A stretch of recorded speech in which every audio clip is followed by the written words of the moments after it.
Massachusetts just changed the rules about home inspection laws, and a lot of buyers and sellers have questions about their offers and their homes and what this looks like. So today we're sitting down with RJ Home Inspection owner, Adam Wright. RJ Home Inspections is a leader in the industry for Massachusetts home inspectors. I've been working with Adam since 2013, and I want to get into what people should know about when buying or selling. So Massachusetts recently changed the rules around home inspections. In simple terms, what actually changed? So the major change was that everyone now has the right to have a home inspection. Right. What was happening was everyone was feeling like they had to waive their home inspection contingency in order to make their offer more acceptable to get the house. So Massachusetts, removed that, where now everyone has the right to the home inspection. So now, why did Massachusetts decide to create this law in the first place? So what was happening is, people felt like they needed to waive their home inspection to get the house. And the problem was that once they got into the house, there was major problems in the home that they were never allowed to discover prior to the purchase. I definitely heard some of these horror stories. Exactly. And I've seen them. What was happening a lot of times, too, was they would hire us to come in, post-closing, to come into the home and be like, what did I just buy? Right. And sometimes it'd be some bad news that people got. Yeah. So what Massachusetts did, they made it more of a consumer protection law where people have the right to discover these items prior to actually, making the biggest purchase of their life, pretty much. I like that. I mean, so before this, buyers are waiving inspections. How common was that? I mean, did you guys feel that in your business? Were you seeing that across the board? So the home inspection industry took a major hit, with this, obviously. I never got accurate metrics because it was really tough to measure. Right. So with polling, attorneys and real estate brokers and those kind of things, in some areas of Massachusetts, it was as high as like 90%, where like you couldn't buy a house in a certain area in a certain price range if you had a home inspection. Yeah, so it made it extremely difficult for a lot of buyers that, that weren't comfortable waiving their inspection because they knew the horror stories that existed.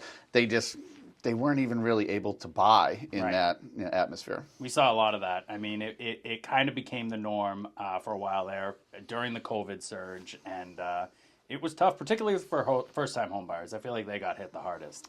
Now that the law has changed, can buyers waive their inspection at all? So that's actually a great question because a lot of people look at this law as a home inspection mandate, and that's not the case. So what is mandatory is that you have the right to the home inspection.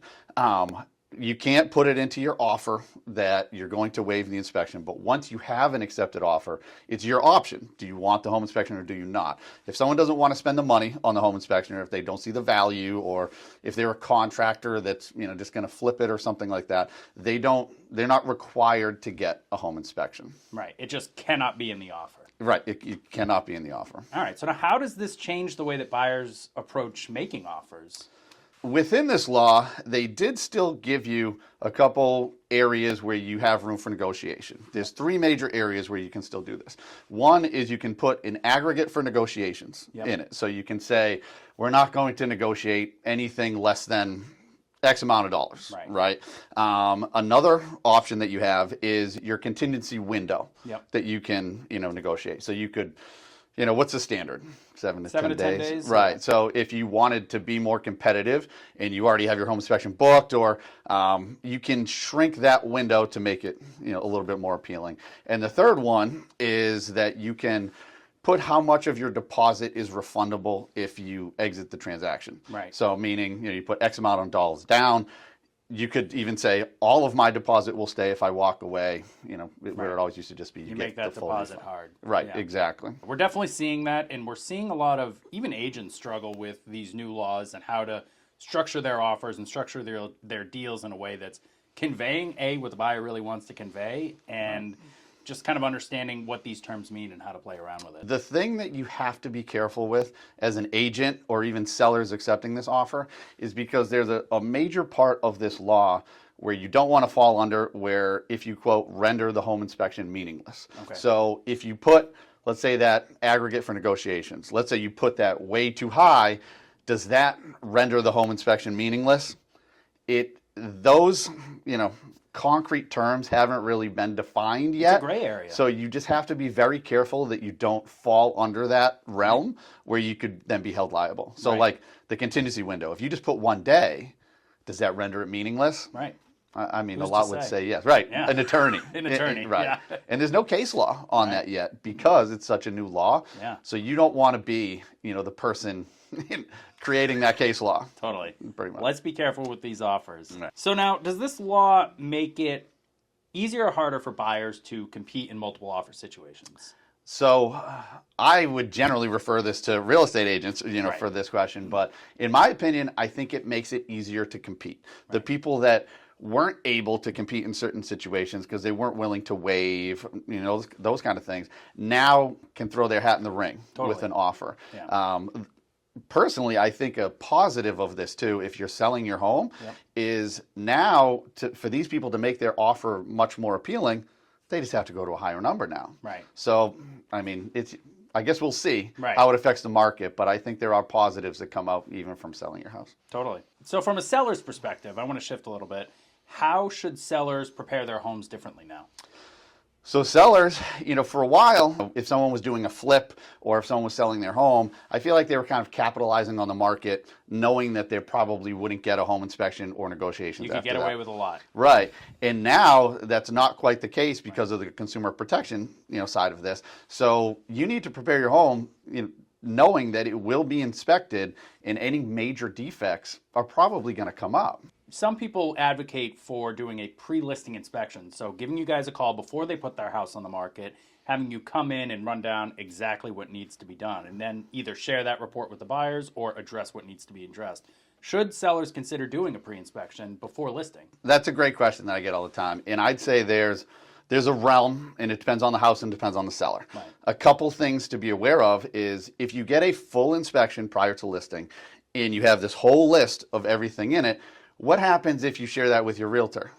Now A lengthy disclosure. Now you have to disclose all of that. Sure. So if you are going to go through that process with the inspection, do you share all that information with your real estate agent? Yeah. Because if you do, you guys are going to disclose it, Absolutely. obviously.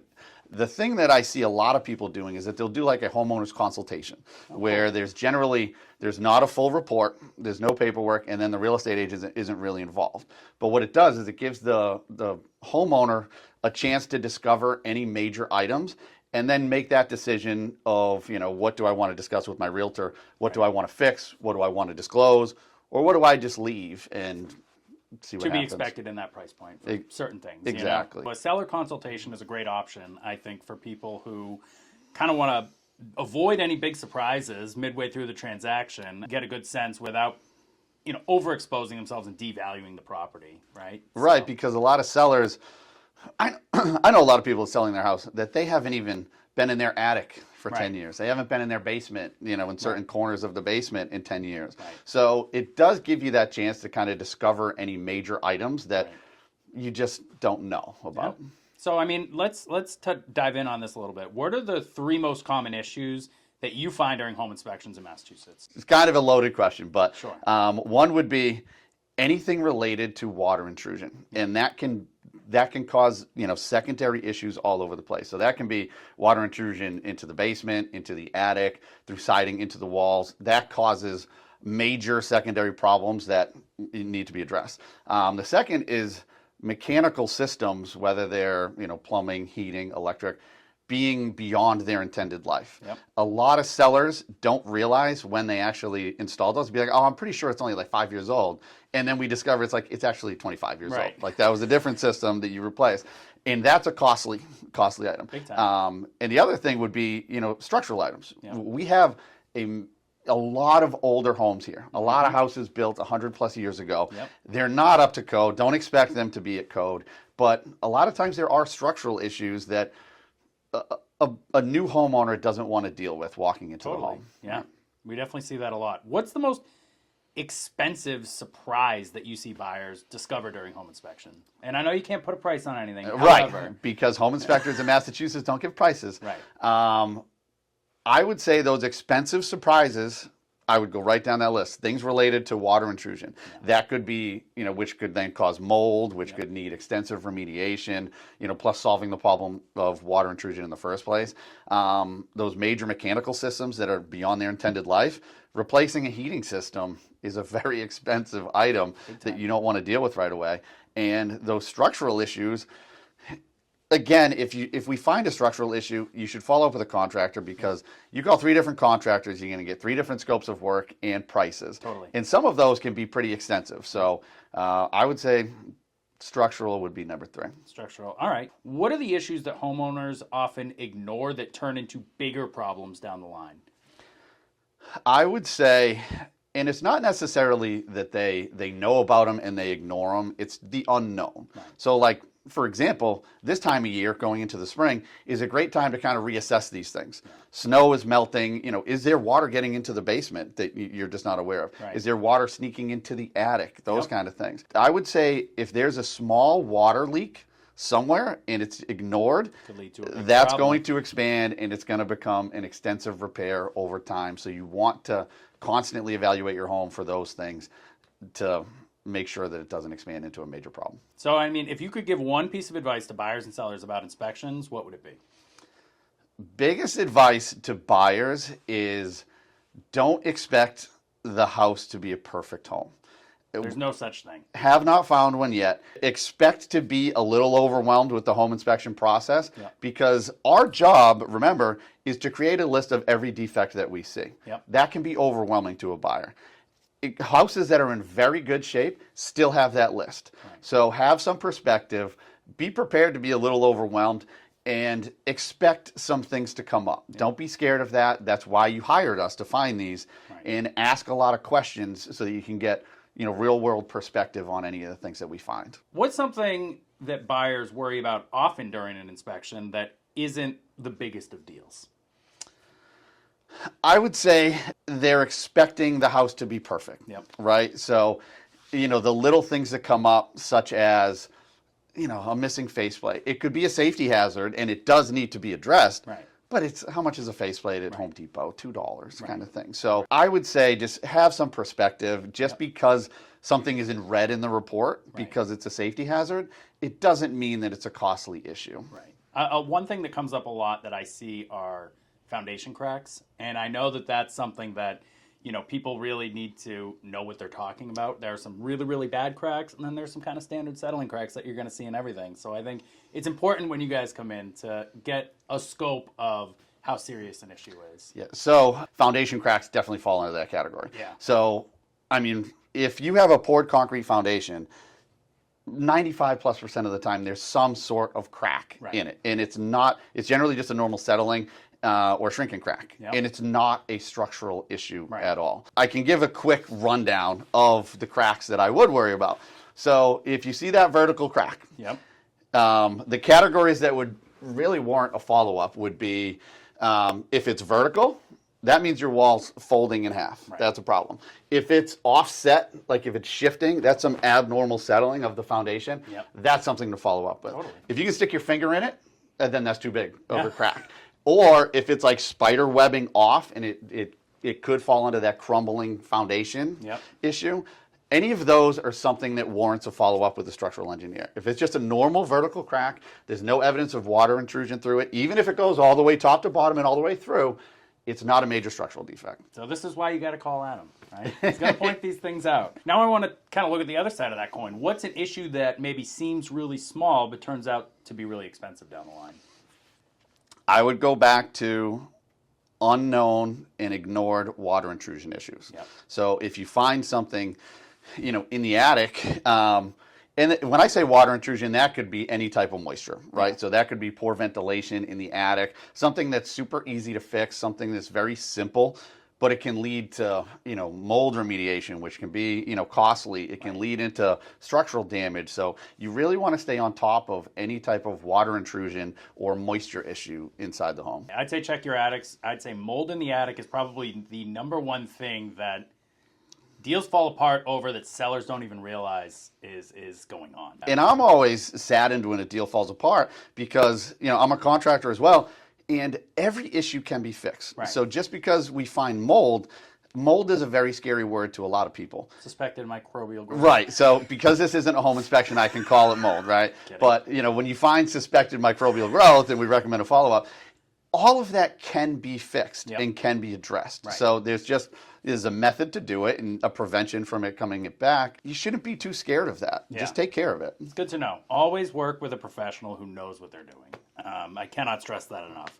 So one question that I want to have before we wrap up, how long should an inspection take? It depends on the age, the square footage, the competency of the inspector, how efficient are they. But generally, 2 to 3 hours is where you should fall. If it's a simple condo and the inspector is a very seasoned guy or girl, then it's going to be less than that. Yep. As a buyer, don't be discouraged if it feels quick on site, because remember, a bulk of the work is at home putting that report together. So the inspector is going to spend a lot of time at home, making sure those pictures are in the document and making sure everything is filled out appropriately. So an inspector on site should be, 2 hours roughly, give or take an hour. But then there's a whole chunk of work to do after, right? So and I love your guys' reports. They're very easy to read. They're well documented. They're easy to share.